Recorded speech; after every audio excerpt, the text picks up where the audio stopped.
Eu gostaria de agradecer, né, o esforço, e agora vamos iniciar a apresentação. O que foi feito, o desafio que nos foi passado era como melhorar a comunicação interdisciplinar. Nós mudamos um pouquinho para que o mercado pudesse entender melhor, e colocamos como melhorar a comunicação em equipes multidisciplinares, o que vem a ser o mesmo, mas talvez ficasse mais claro para o mercado, né? Nós conversamos com várias pessoas da equipe de vocês e de fora, especialistas e tal, e conversando com vocês nesse primeiro diagnóstico, os pontos positivos que nós encontramos foi que existe uma abertura, ou pelo menos notamos uma abertura muito grande por parte da equipe que conversamos no HCore, em essa busca da melhoria. Então, a gente não encontrou ninguém que fosse, de alguma forma, repelente ou restritivo a essa busca da melhoria. Isso é sempre bom, ter a cabeça aberta a buscar. Sem dúvida, é o timing correto, né, para implementar. A gente identificou porque com a implantação do prontuário eletrônico, melhorar essa comunicação em todos os aspectos é um momento adequado e é uma necessidade que todos que conversaram com a gente expressaram. Dessas conversas surgiram alguns desdobramentos que a gente considerou na solução. O primeiro, obviamente, chamou muito a atenção, foi o seguinte: a primeira parte foi que disseram, todos os implicados, principalmente do médicos, estão dizendo, seria importante essa comunicação não ser só local, mas ter acesso remoto a essa informação e essa comunicação, tanto ao prontuário como a essa comunicação com as pessoas. Aqui a gente tentou encaixar aí e sobre diferentes aspectos. Todos os projetos, o conceito da tecno-humanização, a nossa visão tecno-humanista busca que os projetos tenham embasamento e estejam orientados ao triple bottom line. O que significa isso? A gente mede sempre o impacto financeiro, tem que ser rentável, tem que ganhar dinheiro. Vocês são uma empresa, mexe com pessoas, com saúde, mas são uma empresa e precisa ser rentável. A gente tem que medir o impacto social disso e o impacto meioambiental, que nesse projeto a gente teve menos profundidade pelo tempo e pelas características, mas a gente também avaliou. O segundo ponto que a gente considerou na tecno-humanização, a gente tem um modelo de causa e efeito, né, que eu vou me aprofundar um pouquinho mais e vou explicar, a gente foi baseado. Obviamente foi nos passado um desafio, então a gente tinha que se basear nisso. A tecnologização considera o ser humano no centro do processo de transformação sempre, e a gente considerou o manifesto de vocês. No caso do Triple Bottom Line, como eu comentei, a gente sempre olha e busca maximizar o resultado financeiro, a gente busca o impacto social positivo e reduzir o impacto meioambiental caso haja. Modelo causa e efeito, falando do conceito de dor do cliente, falando do conceito de... nós nunca curamos a dor das empresas, a gente busca curar a causa da dor das empresas, tá? Esse nosso modelo de causa e efeito na tecno-humanização, a gente trabalha para curar a causa da dor das empresas, para evitar que focar somente na dor. Aqui no desafio que nos foi passado, é um desafio que, como melhorar a comunicação, à medida que foi avançando o diagnóstico, a gente percebeu que esse desafio foi se tornando mais amplo, porque a comunicação já não é só entre a equipe, a gente percebeu que também é importante e é fundamental a comunicação entre médico e paciente, não só entre a equipe do corpo clínico, mas comunicação médico-paciente, comunicação médico ou corpo clínico-família. Então, se tornou mais amplo, né? E vocês vão ver isso na solução. Nós colocamos o ser humano sempre no centro, né, porque para a tecno-humanização tudo é feito por e para o ser humano. E nós utilizamos, na tecno-humanização, em nossa metodologia, utilizamos a tecnologia para humanizar as empresas. E focamos muito no manifesto de vocês. Foi muito bonito ver a quantidade de vezes que vocês citam a palavra cuidar ou cuidado no manifesto de vocês. esse cuidado com o ser humano e também palavras como carinho, acolhimento e o próprio ser humano. A nossa metodologia está muito alinhada com isso, então foi bem bacana desenvolver essa solução. Então vamos passar já diretamente para a solução que a gente considera adequada para resolver o desafio que vocês nos passaram, baseado em tudo isso, tá, que nós consideramos. Aqui o importante, vocês definiram e disseram: "Puxa vida, melhorar essa comunicação interdisciplinar".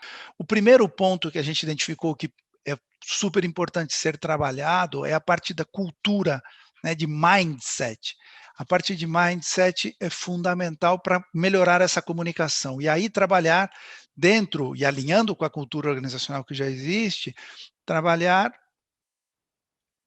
a parte de trabalho em equipe, e de quebra de hierarquia não formal. A hierarquia deve existir, mas em relação à comunicação, né? Não se trata que já não tem mais chefe, já não tem mais ninguém, todo mundo faz o que quer, isso não pode, nenhuma empresa poderia funcionar assim, e menos ainda num entorno hospitalar de saúde como vocês, que tem protocolos e tem que cumprir certas normas. Mas desde o ponto de vista da comunicação e essa hierarquia, depois de trabalhar essa parte de cultura e de mindset, a gente trabalhar, ter uma plataforma onde a gente possa criar não só conteúdos de impacto, mas que o aprendizado seja colaborativo. Isso se faz através de capacitação, de treinamentos, mas não os treinamentos. Olha, você tem que assistir um curso e a gente vai obrigar todo mundo a assistir um curso de como melhorar a comunicação, de como trabalhar em equipe. Isso já não funciona. Vocês não têm tempo, e é cada vez menos. O corpo clínico, o corpo médico, tem muitas atividades, é muito complicado fazer isso, portanto, o que a gente busca é um aprendizado colaborativo, criado em grupos de aprendizado, criado em threads que a gente vai colocando, gerando debate, fazendo de forma interativa, esse aprendizado coletivo e colaborativo, tá. Depois, vocês comentaram, a implantação do prontuário eletrônico e a entrada é manual e por escrito. Isso deve ser mantido e é importante que seja. Porém, a gente considera que existem outras vias e outros pontos necessários para melhorar essa entrada de dados no prontuário eletrônico. Uma das coisas que a gente percebeu é todos os as pessoas que nós conversamos disseram que as reuniões de passagem de plantão, o fato de ter a informação centralizada no prontuário, não implica em absoluto a retirada das reuniões de passagem de plantão, muito pelo contrário, elas devem ser mantidas obrigatoriamente, porque lá se transmite informações que não estão, algumas que estão no prontuário, mas outras que não estão, como algumas nuances na comunicação, porque quando você coloca a informação por escrito no prontuário, a comunicação escrita ela tende a ser mais formal e mais objetiva.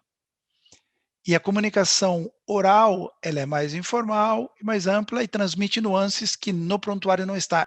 A gente propõe uma tecnologia para a gravação dessas reuniões e depois a transcrição disso, através de IA, para o prontuário.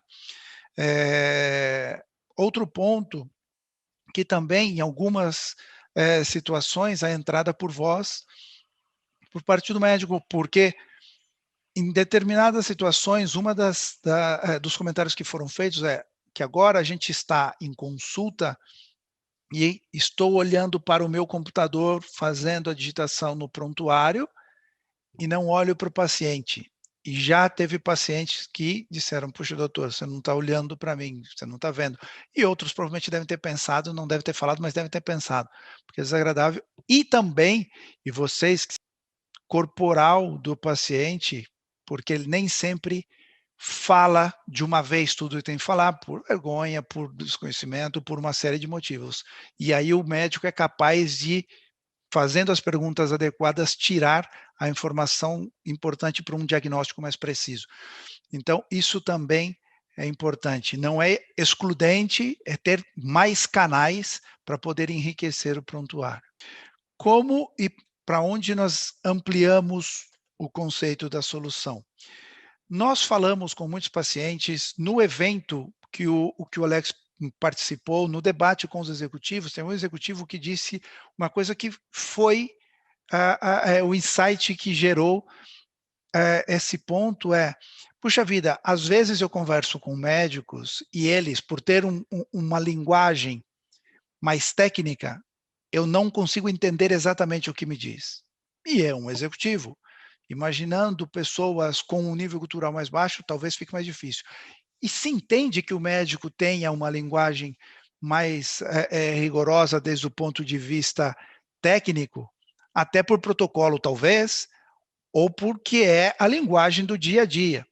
Muitos médicos tentam fazer essa tradução a uma linguagem coloquial, nem sempre se consegue. Nesse caso, o que nós sugerimos é um módulo da solução que nós chamamos, talvez até uma ousadia nossa colocar um nome numa solução que vocês poderiam acolher e trabalhar, nós chamamos de HCore Afaga, e a gente vai explicar o porquê. E ter um módulo baseado em IA, extraindo informação do prontuário, junto com o médico, fazendo a tradução para uma linguagem mais coloquial e essa comunicação ser mais fluida. Imaginem a seguinte situação: eu faço um exame para uma doença muito crítica, estou aguardando e recebo mensagens dizendo: olha, eu entendo o que você está passando hoje. Um vídeo, uma música, uma poesia, algo dizendo: eu entendo o que você está passando, confie na gente, a gente está fazendo o nosso melhor. Enquanto isso, fique com essa mensagem, com essa poesia. Algo simples. Pegar na mão do paciente, já que no manifesto de vocês colocam esse acolhimento e essa orientação ao ser humano, a gente considerou extremamente pertinente. Enviando isso, as pessoas se sentem acolhidas de verdade. E aí, isso não é algo que seja custoso, porque eu tendo a plataforma enviando essa informação por WhatsApp e tal, isso tem um custo muito baixo ou praticamente nenhum. E é um ponto extremamente importante na comunicação com o paciente e com a família. Outro ponto que nós tratamos após o tratamento ou após a cura, ele vai, puxa vida, a famosa, olha, dieta, os tratamentos e as medicações, que quantidade de vezes aconteceu e vocês devem viver isso, que o médico recebe, ou a secretária do médico recebe, puxa vida, não entendi direito, eu esqueci que o médico me falou, porque na hora que se está transmitindo qual é o tratamento que deve ser seguido, e qual é o medicamento que deve ser tomado, e quais os horários e da forma que deve ser tomado, muitas vezes é um momento de choque para o paciente, e quando ele chega em casa e ele vai tomar, não se lembra. Isso já aconteceu com todo mundo quando é paciente aqui, inclusive que talvez com alguns de vocês que trabalham com saúde. Imagine quem não trabalha, esse é um ponto terrível. E por último, o que nós percebemos, vocês que, embora ficou muito claro na apresentação do Alex, que isso é trabalhado, que o HCOR não é somente um hospital especializado coração, é muito mais do que isso, mas vocês são bastante reconhecidos por isso. Mas, independentemente desse ponto, aqui nós vimos que após doenças ou após momentos de alto impacto traumáticos, como pode ser um infarto, que o paciente sobrevive a ele, é necessário, na maioria dos casos, e acontece, na maioria dos casos, uma mudança de comportamento, uma mudança, uma nova forma e um novo estilo de vida. Mas qual é a porcentagem das pessoas que efetivamente conseguem uma mudança de estilo de vida? É baixo, infelizmente.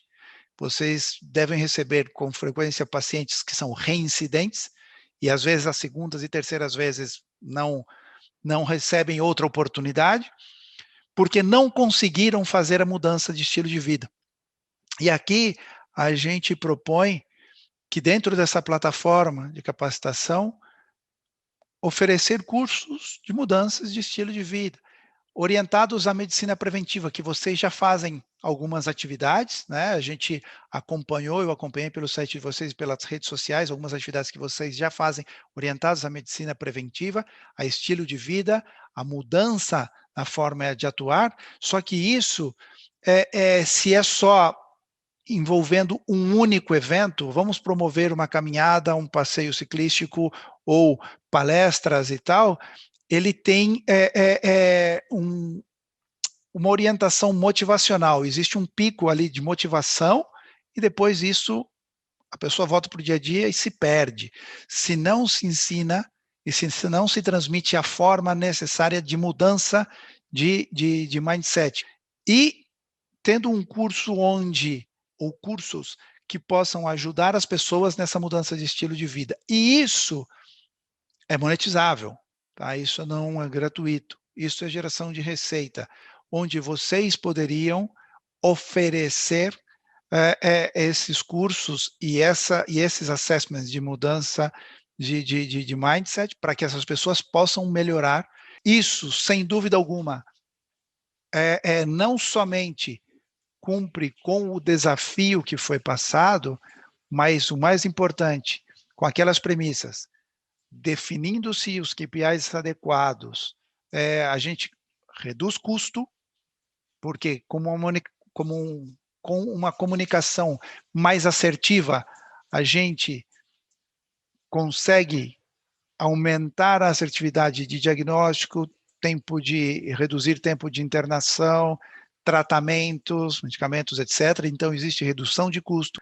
E aqui 2 pontos e finalizo. Todas essas soluções são factíveis técnica e financeiramente. São viáveis técnica e financeiramente, e a equipe que desenhou isso tem a capacidade, a nossa equipe tem a capacidade de implantar. Esse é o primeiro ponto. E o segundo ponto, que essa solução ela é modular. Isso deve ser feito passo a passo e desenhado ponto por ponto e é modular. Você pode começar por um ponto e ir ampliando à medida que isso vai avançando e a gente vai obtendo o retorno de cada fase, porque nós olhamos o retorno do investimento fase por fase. Super obrigado a vocês. Vocês vão receber o white paper, tá? Então, Alex, Kevin, Luna, para poder distribuir internamente. Agora, abro aqui para perguntas ou para qualquer dúvida que vocês tenham. Alguma dúvida, Kevin? Você que acabou não participando do processo inteiro desde o início aí, ativamente, se tiver alguma dúvida, estou à disposição, tá? Bom, perfeito, Márcio. Eu só queria comentar, eu estou chegando agora, né, no processo, então eu acho que até ficaria mais confortável se ver o material, o whitebook e tudo mais, para poder opinar com mais assertividade, mas só queria comentar que, baseado nisso que você apresentou hoje, faz sentido, eu acho, para nós aqui do HCore, né, a estratégia de saúde conectada, onde os profissionais de saúde têm maior acessibilidade à informação do paciente, o paciente ele tem maior acesso, né, à nossa equipe, seja utilizando recursos digitais, totalmente faz sentido para nós, e algo que nós almejamos e estamos trabalhando internamente para desenvolver. Então, na verdade, tudo que você apresentou para hoje aqui para o público é realmente bastante interessante e algo que será o nosso objetivo mesmo, né? Conseguir chegar nessa integração total, utilizando recursos digitais para aproximar nossos profissionais de saúde dos nossos pacientes. Super obrigado.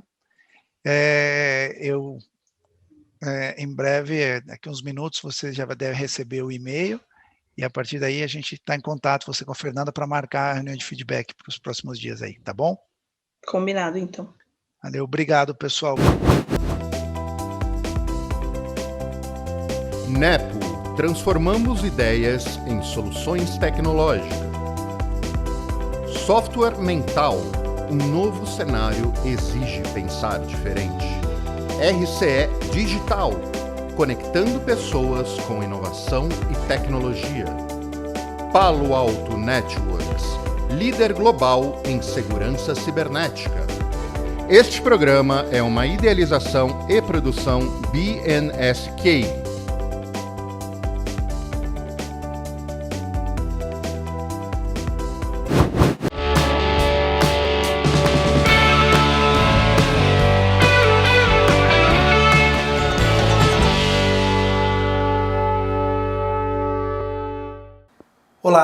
Você viu? Já apresentamos a solução para a empresa convidada e eles adoraram.